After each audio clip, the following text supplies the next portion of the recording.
જય સોમનાથ, વંદે ગૌ માતરમ, good morning. આજે લગભગ 15 દિવસ પછી બ્લોગ બનાવવાનું ચાલુ કર્યું છે। ચલો આજે તમને આપણી જાર મઠ જે વાયા છે તમને બતાવું। વરસાદના કારણે ઘણું બધું નુકસાન થયું છે અને ભૂંડ અને નીલગાયનું પ્રમાણ વધારે હોવાથી એ પણ નુકસાન થયું છે।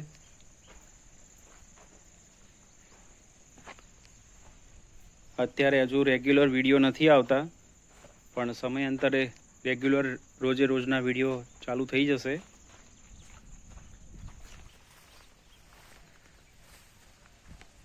આ જે ખેતર છે એ વચ્ચેનું ખેતર છે। અહીંયા આખી આપણે જાર વાઈ છે। જો આ ખાડા જોઈ શકો છો।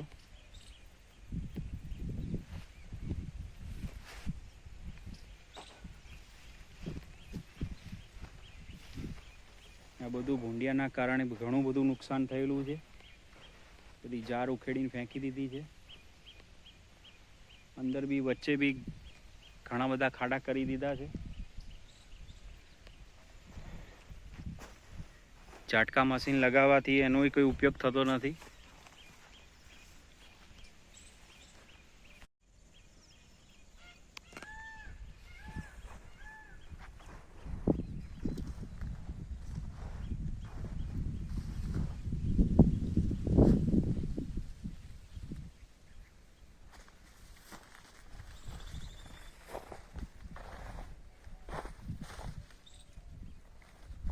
આ બધા ભૂંડનું કારસ્તાન છે। આ મોટા મોટા ખાડા કરી દીધા છે।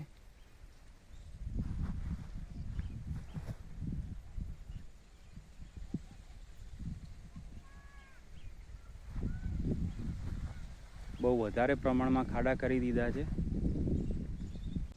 આ ઝાડનું નુકસાન, ભૂંડ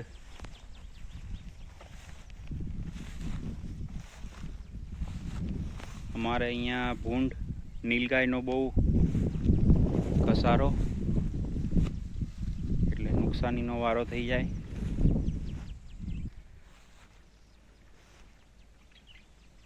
બધી જાર ઉખેડીને ફેંકી દીધી છે।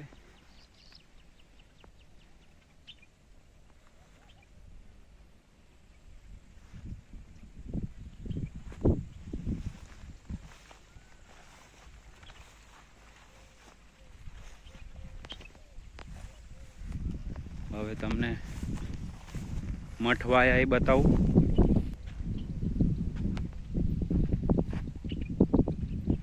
ઠેર ઠેર ખાડા કરી દીધા છે।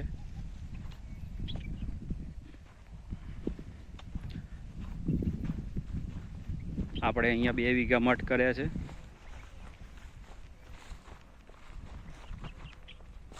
વરસાદના પાણીથી ઘણું બધું નુકસાન થયું છે। આ છોડ દેખાય બધા મઠના છે।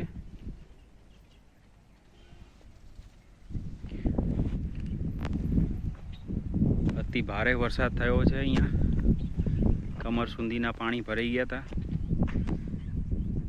છેલ્લે જાર વાયેલી છે।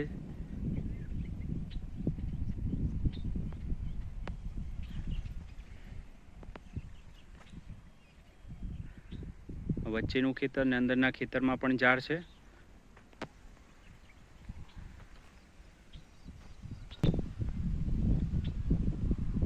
ગયા વર્ષે આ ખેતરમાં કપાસ વાયો હતો, એટલે આ વખતે આમાં જાર વાઈ છે।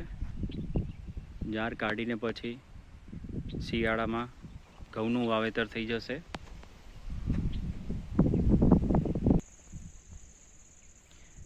આ આખું ખેતર મઠ છે। આ ખેતરમાં બીજી વખત મઠ વાયા, જે આગળના વિડીયોમાં જોવા મળશે।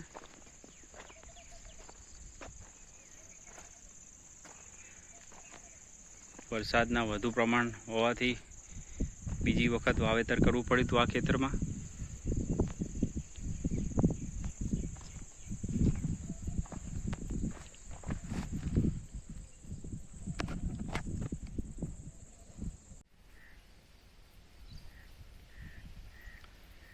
આ જાર આપણા અંદરના ખેતરની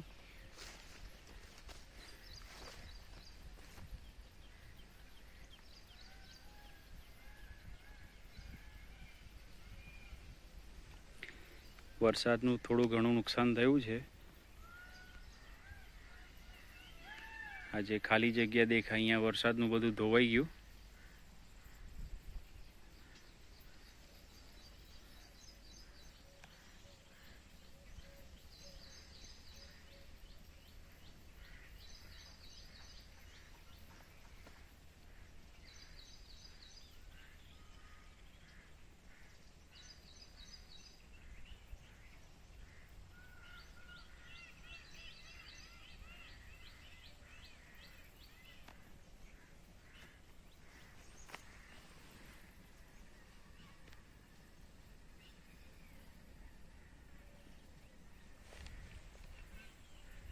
જો વિડીયો પસંદ આવે તો લાઈક, શેર અને સબસ્ક્રાઈબ કરજો અને કમેન્ટમાં લખજો વિડીયો ગુજરાતીમાં બનાવું કે હિન્દીમાં.